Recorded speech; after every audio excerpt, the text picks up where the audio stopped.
Assalamualaikum warahmatullahi wabarakatuh. Sebelumnya perkenalkan, nama saya Marlin Ceina.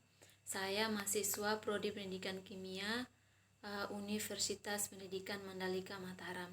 Di sini saya akan mereview jurnal tentang prinsip keadilan sosial sebagai konsep inti dalam psikologi sekolah, pelatihan, penelitian dan berlatih tingkat nasional. Oke. Sebelum kita bahas apa yang menjadi kesimpulan dari jurnal ini, terlebih dahulu saya akan menjelaskan yang menjadi latar belakang studi dan permasalahan pada jurnal ini. Yang menjadi latar belakang dalam jurnal ini menjadikan prinsip keadilan sosial sebagai konsep inti dalam psikologi sekolah berlatih melalui rangka konseptual yang menggabungkan teori, penelitian, pelatihan, dan praktek secara aplikasi tikal, dan penelitian ini berfokus pada kebutuhan psikis yang waktu itu terjadi di Yunani, di mana di Yunani ini terjadinya resesi ekonomi. Yang berikutnya di sini juga di latar belakangnya membahas tentang contoh khusus yang dari intervensi dan kegiatan dikembangkan dan dilaksanakan oleh laboratorium psikologi yang berada di Universitas of Athens. Oke, kita langsung saja yang menjadi kesimpulan dari jurnal ini. Jurnal ini mempromosikan keadilan sosial dalam komunitas sekolah, di mana di sini agar beberapa orang mengetahui bahwa sekolah ini merupakan peran penting sekolah yang menerapkan prinsip seperti kesetaraan, keadilan, dan rasa hormat di sekolah. Dan yang berikutnya, untuk memperhitungkan kebutuhan yang berbeda dari semua anggota komunitas sekolah, terutama anak-anak yang rentan berisiko, harus menjadi komponen dasar sekolah dan bisa dilakukan dengan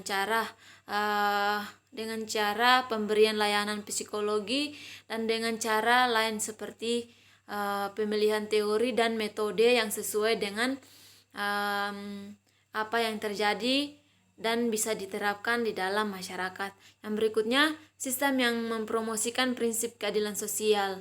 Yang berikutnya, mengembangkan kemitraan di tingkat lokal, nasional, dan internasional. Yang berikutnya,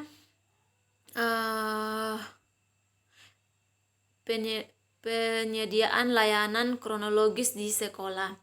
Oke, di sini yang menjadi kesimpulan dari jurnal ini bisa dilihat di sini dan teman-teman bisa membacanya. Ada intervensi dan ada juga pengembangan pencegahan dari keadilan sosial dan komunitas di sekolah. Oke, yang menjadi bukti-bukti pendukung data atau jurnal yang saya baca ini, yaitu di sini kita bisa membaca bahwa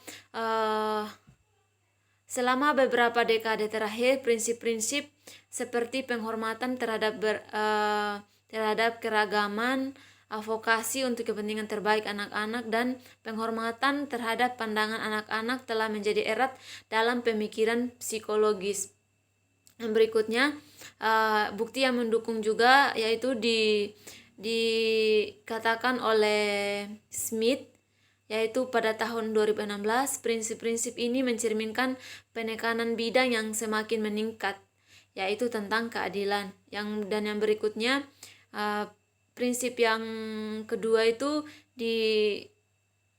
dicetuskan oleh Bell pada tahun 2013, di mana di sini Bell mengatakan bahwa memberikan definisi yang sangat diterima keadilan sosial sebagai partisipasi penuh dan setara dari semua kelompok dalam masyarakat saling dibentuk untuk memenuhi kebutuhan mereka, di mana distribusi sumber daya adil dan semua anggota aman secara fisik dan psikologis yang aman. Terus yang berikutnya, metode penelitian yang digunakan di sini yaitu metodenya digunakan yaitu dengan melakukan pendekatan dengan masyarakat atau orang tua murid untuk diwawancarai mengenai prinsip keadilan sosial.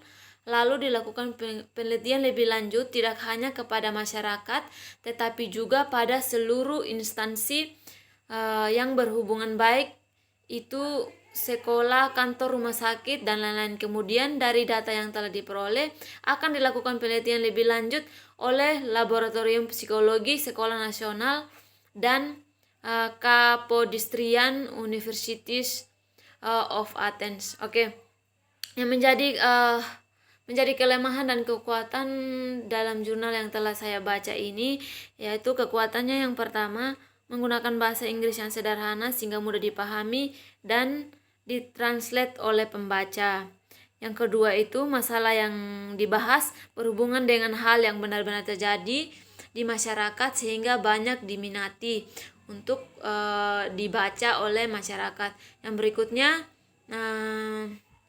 untuk pengambilan datanya sangat real dan sangat mudah, tidak menimbulkan kesulitan bagi penulis. Yang menjadi kelemahan dari jurnal yang telah saya baca ini, terdapat beberapa kalimat yang tidak ada di EYD sehingga harus dipahami secara kontekstual. Yang berikutnya, tidak ada hipotesis penelitian. Mungkin hanya itu aja yang bisa saya review dari jurnal saya ini. Mohon maaf bila ada kesalahan. Selamat siang. Assalamualaikum warahmatullahi wabarakatuh.